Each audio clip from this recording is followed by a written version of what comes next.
Okay. So you want me to? Okay. Good. All right.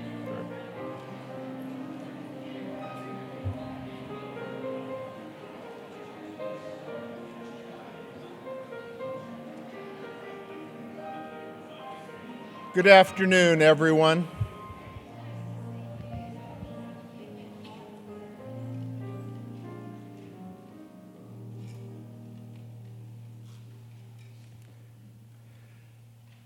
Thank you so much for joining us for a celebration today of the life, the accomplishments, and the service of Luck Coleman Flanders Gambrell.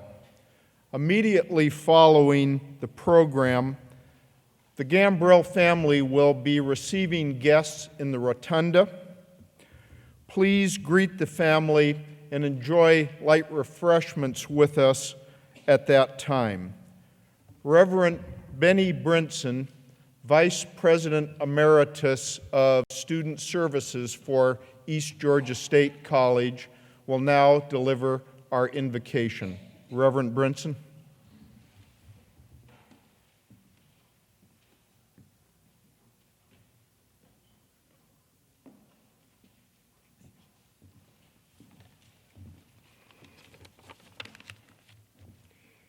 Let us pray.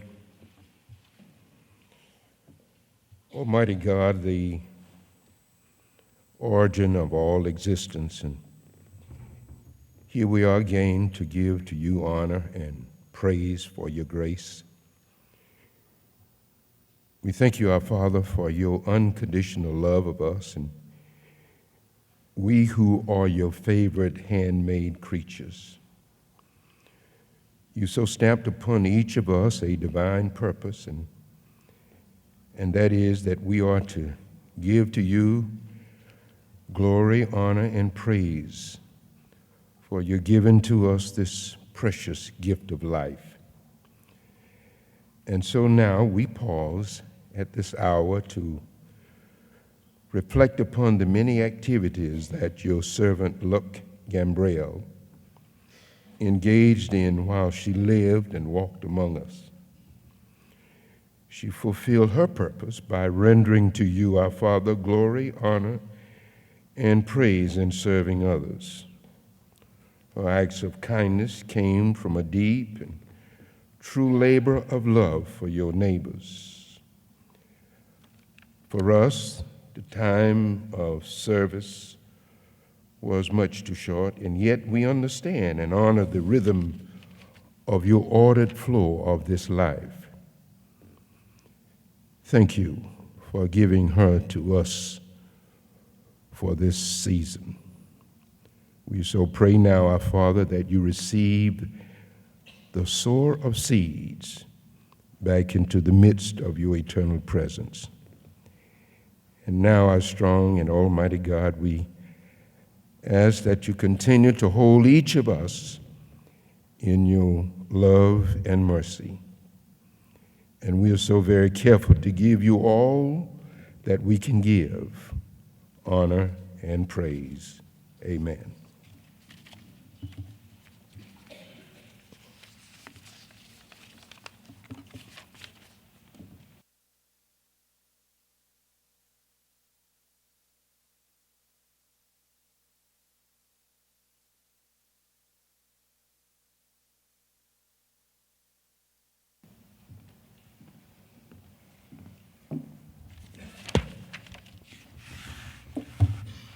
This afternoon, my wife Joyce and I humbly come to this podium to celebrate the life of Luck Gambrell and to recognize the importance and breadth of her contributions to this community and to East Georgia State College.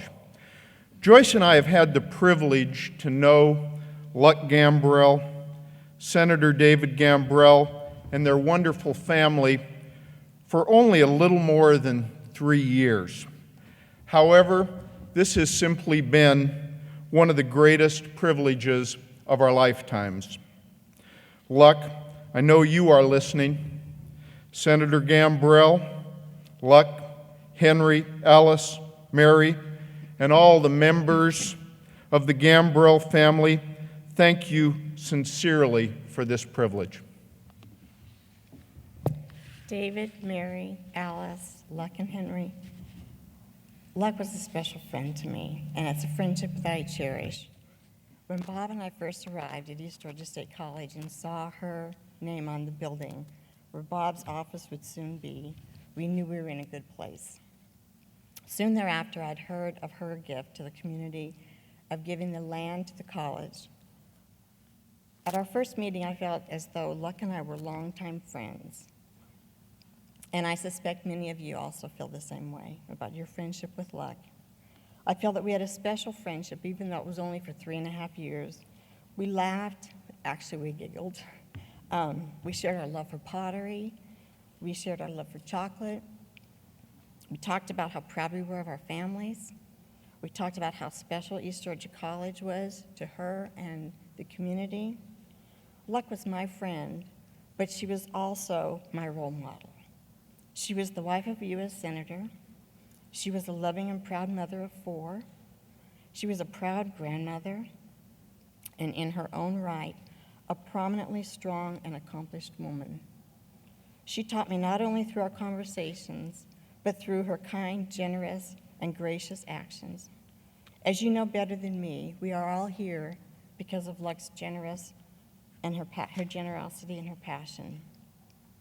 She told me on several occasions that David was the one that taught her it was okay to give. And boy, David, you taught her well. Luck's many gifts have touched us all and will continue to give us all so much. Thank you. I am humbled and honored to be able to call Luck my friend. Peace.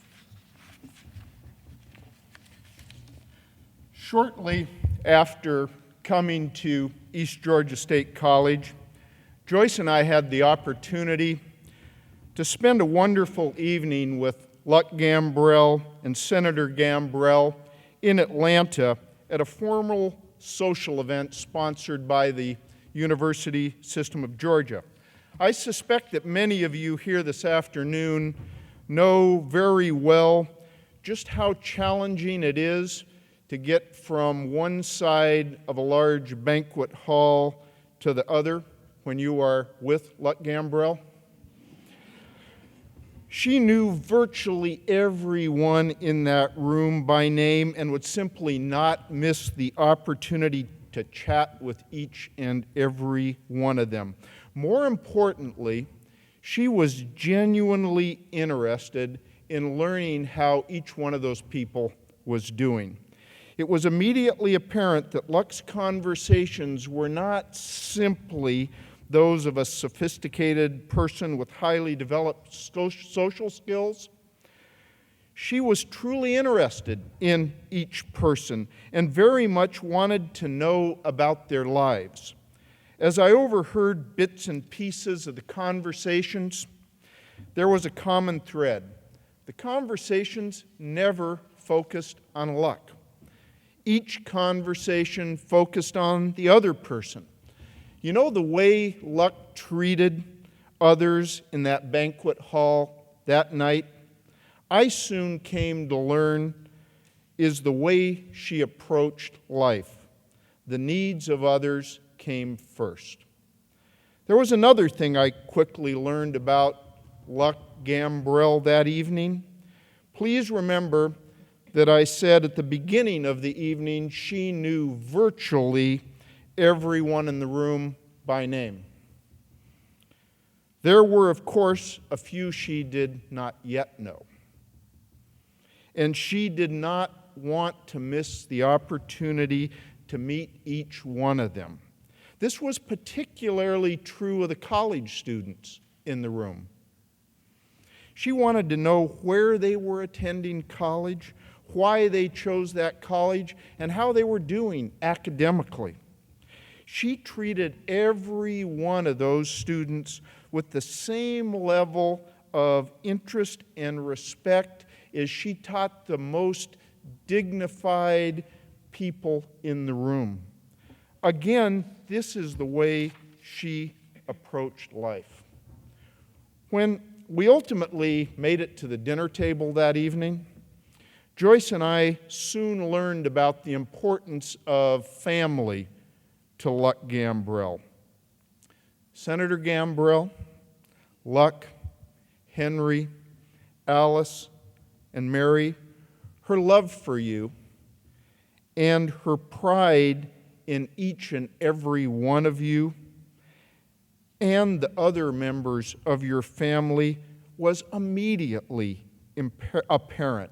As you know, Luck was simply a master at introducing people by telling stories, not by simply listing their accomplishments. After that one evening, I felt that I knew each one of you personally already, and even though there were a number of you that I had not yet had the opportunity to meet.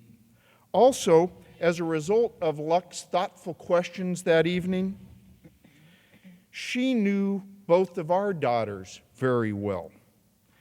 At the end of the evening, however, I suddenly realized that I didn't know where Luck had gone to college, where she had traveled during the course of her life, and what she had accomplished.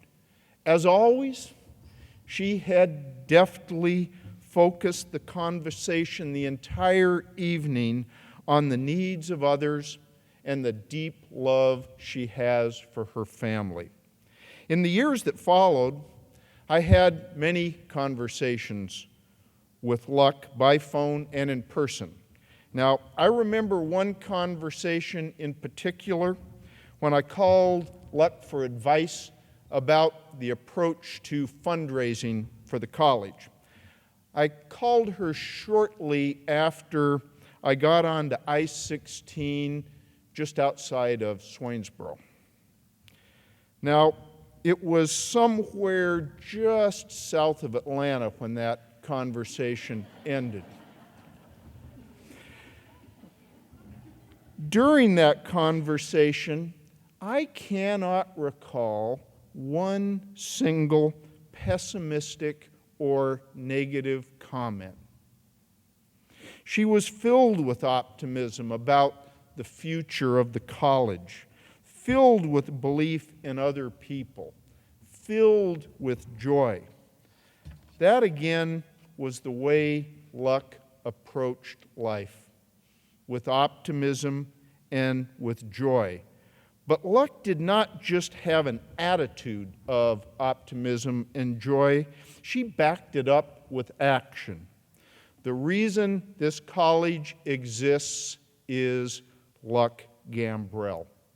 As you all know well, she donated the over 200 acres of land that made it possible for this community's dream of a college to come true. She then contributed regularly to meet the ongoing needs of the college. In one of my early conversations with Luck and Senator Gambrell and Henry, they asked what the college most needed at that time. I told them that many of our students, despite their incredible talent and motivation, face financial obstacles, which make it impossible for them to finish college. Sometimes I pointed out these seemingly small dollar amounts are insurmountable at an early point in the student's college career. Some students, as I told her, find themselves one flat tire short of a college degree. Luck got it immediately. She then made regular contributions to the foundation for need-based scholarships.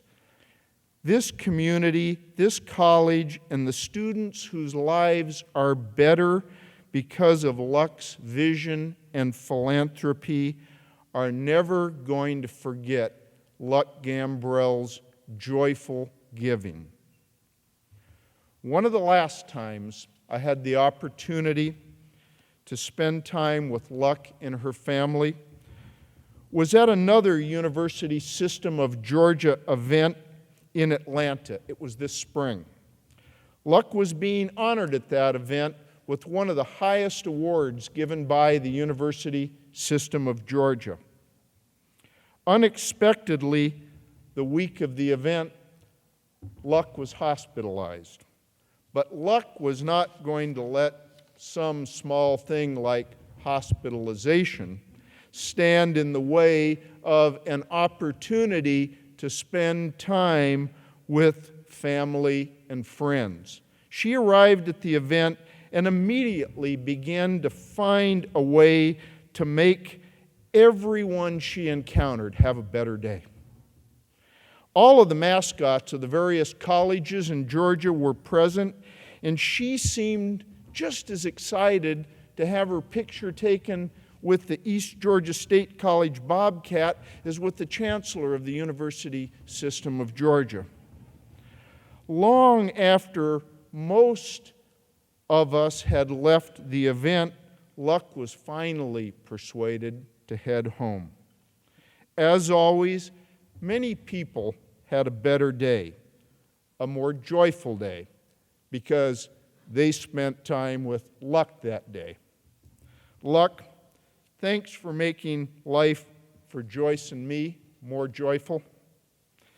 Thanks for making this college and this community a far better place.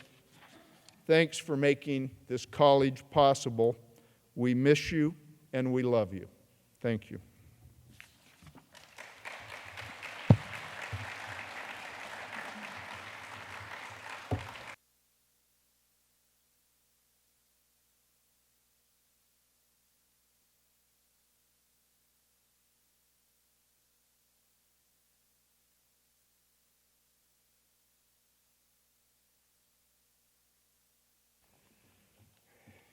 You know, as I look at her face, it's first of all hard to believe she's not here. It just doesn't seem natural. But if she were here and she heard all this fuss about her, she would be not happy with all of you folks out there. We all know that's the way she was. You know, most small-town mayors that I know would agree that the job of mayor does not have real great fringe benefits. Shortly after I was elected, I came across the best fringe benefit anybody could have, and that was when Miss Luck walked into my office, and we had our first visit. That was the first of many during the next 9 years. They were all unannounced, all unscripted, all untimed, and they were all about what we could do for the good of her hometown. And I ain't talking about Atlanta. These were great times that we had. Sometimes these visits would occur on days where the frustration level was very high, the aggravation factor was kicking in, and you may think that these were not the best times for a visit, but in truth, they were the very best times. Because after a conversation with Luck, you just felt better about everything, including yourself. And that's hard to do sometimes. But that's the way she was. We had many good meetings and many good visits, and I will miss those greatly. She enhanced my experience as mayor, and I'll never forget her. We would get together and talk about our plans and dreams and projects, and if we came up with a good idea, she would leave me with the words, "Now, wouldn't it be wonderful if that could happen?" And that was my signal to take it and go with it.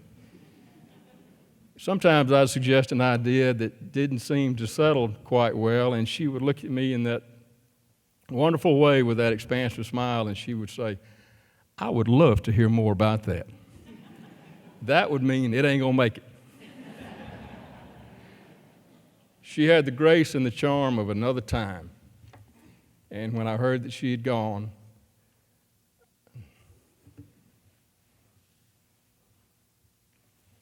I thought to myself, this is the end of a time, because no one can replace her.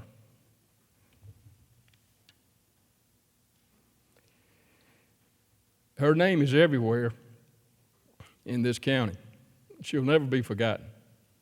But perhaps the best way we can pay tribute to her is for each one of us to be a little more like Miss Luck. And I think if we could do that, then maybe all together we could begin to fill a small fraction of the space she leaves behind. She loved this town. She never forgot it.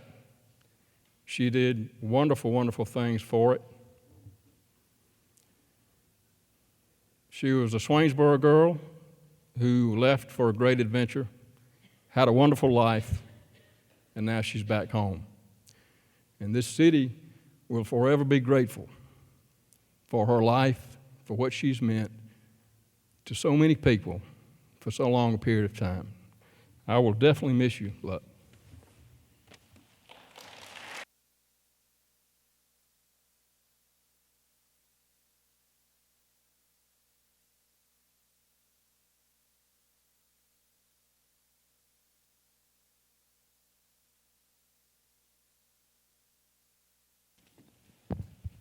It's wonderful to be here with you all in this place that my mother was so proud of and that we all are so proud of. And thank you to everyone who made this event happen. We know it wasn't easy and that you all probably moved the sun and the moon to make it so smooth and to make it so beautiful and lovely for our family.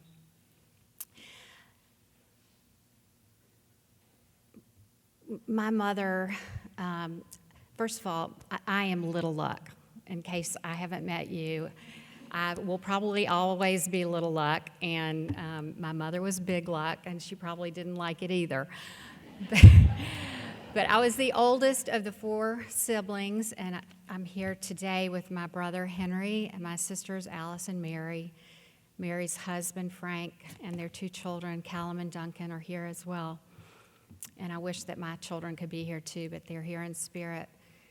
But you all can only imagine what it would be like to be the child growing up with a mother like Luck.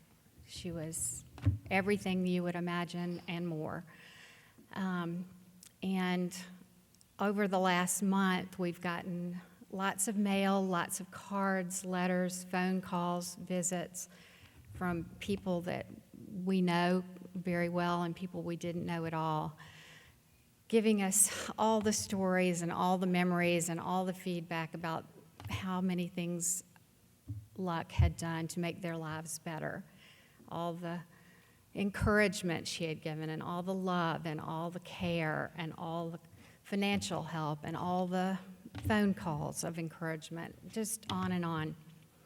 But I truly think, and it's been alluded to earlier, that she would not want us to talk about that. And the message that I want to leave you with from our family is how much you all meant to her and how much this place meant to her. And you know that somebody like Luck Gambrell does not come out of a void. Somebody like Luck Gambrell comes from deep roots that go back and that are surrounded in history and in place and in people, family, community, nature, spiritual roots, all of that she had here. And it gave her the strength to go out and live the kind of life she lived. And it gave her what she needed to do the kinds of things that she did. It wasn't always easy to be Luck. And when she needed to recharge her batteries, she would come here. This was where she got that energy, and she always loved coming here. Fortunately, my dad felt the same way about this place, and he and my mom made a point of trying to raise us here in part. And they didn't want us just to grow up in Atlanta, and I don't know if you all know how much time we spent down here as children. We weren't always out and about, but we spent every summer here, every weekend that we could, every holiday that we could when we were young. And we have the most incredible memories about those times. And as my dad said earlier, some I can repeat and some I can't.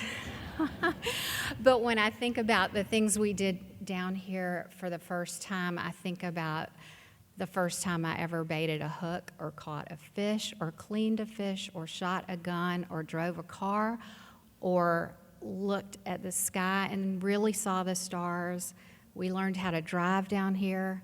We learned how to identify different kinds of snakes. We did so many things here that we couldn't have done if we had spent all our time in Atlanta or other places that you can travel. This was a very, very special place to us. One of my fondest memories is just the memory of reading To Kill a Mockingbird here one summer and the impact that made on me, reading it here in a quiet southern town. And just little things like that that will stay with me and with my siblings and with my children and their children. And we will keep coming back because it's that kind of place to us.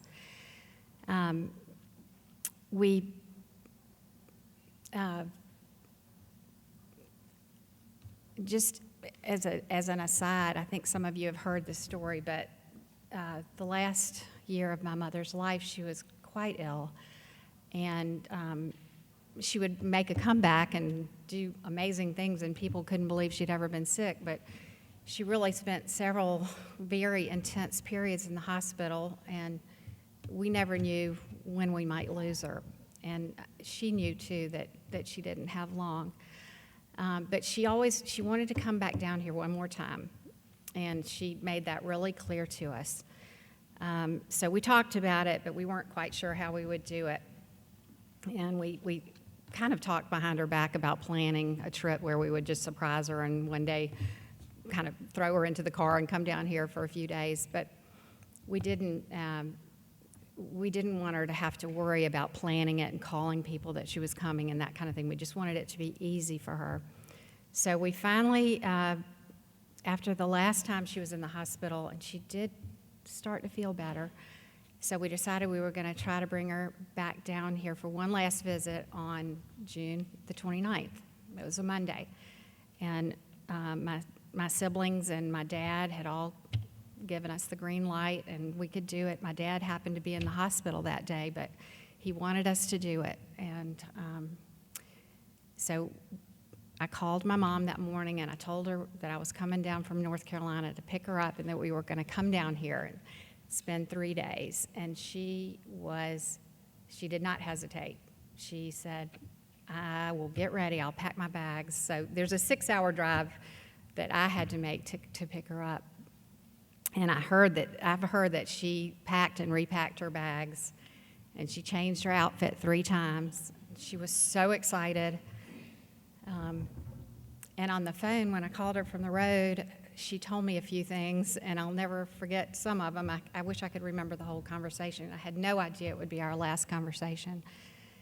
But she said to me, "Look, I'm going to drive again. You know, my doctor in Atlanta took my keys away. But when I get to Swainsboro, I'm driving again." So I said, "Okay, Mom." And I was thinking, Tyson, I hope you'll help us out. And she said, "Look, I want to go visit the mayor. And I want to talk to him about something very important. And I want to go see him all by myself. I don't want an entourage in there. I just want to go in and see him by myself." So who knows what she wanted to discuss with you. But it meant a lot to her, and she wanted to make sure that I understood, which I did.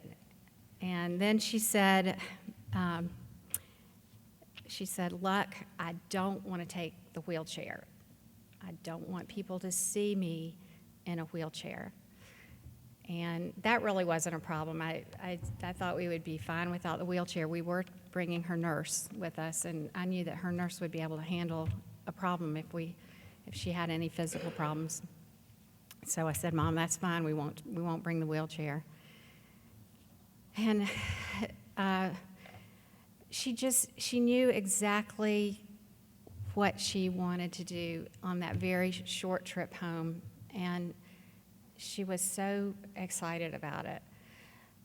So I got to Arden Road at about 3:15 and went inside, and the nurse told me that Mom had been napping for about an hour. She wanted to be ready for the trip and all full of energy when we got to Swainsboro. So I went back to wake her up, and I touched her shoulder, and she was gone. And it was just so peaceful and so beautiful. She was so happy, and you could tell she had just peacefully gone to sleep.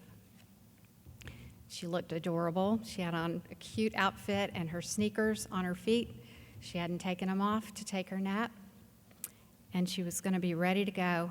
And I think I've told many of you this, but instead of feeling a huge feeling of grief come over me, I felt so happy and elated that she had spent her last day planning to come back home, because she was as happy as she could be. And that was a perfect last day for one's life. And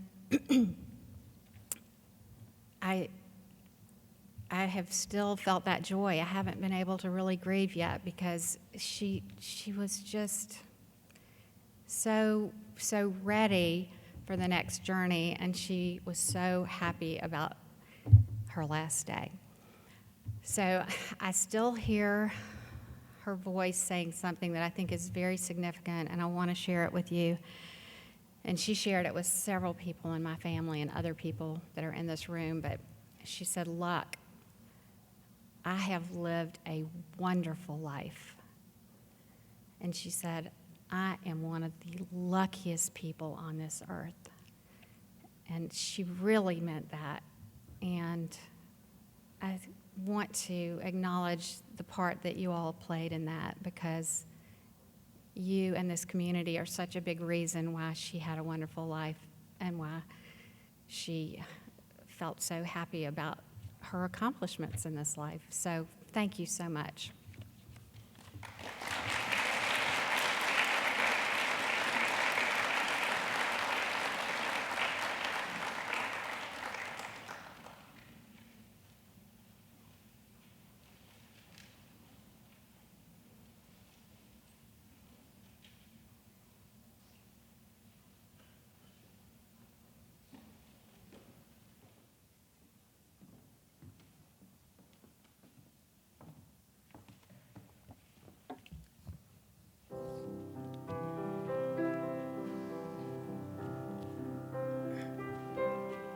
Our Father,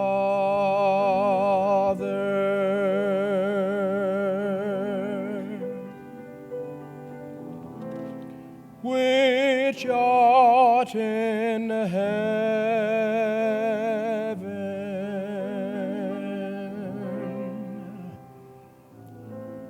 hallowed be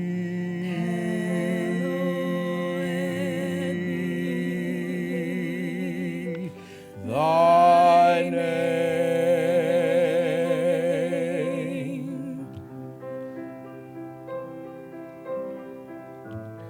Thy kingdom come, thy will be done in earth as it is in heaven.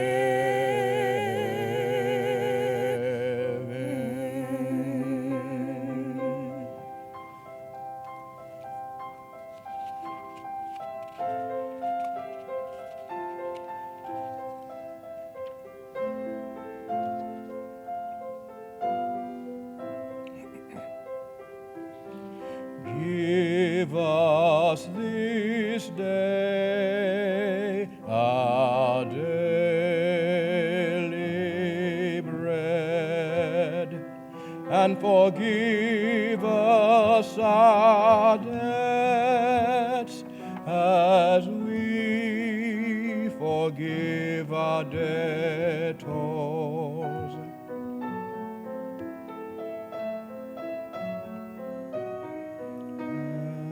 Lead us not into temptation, but deliver us from evil. For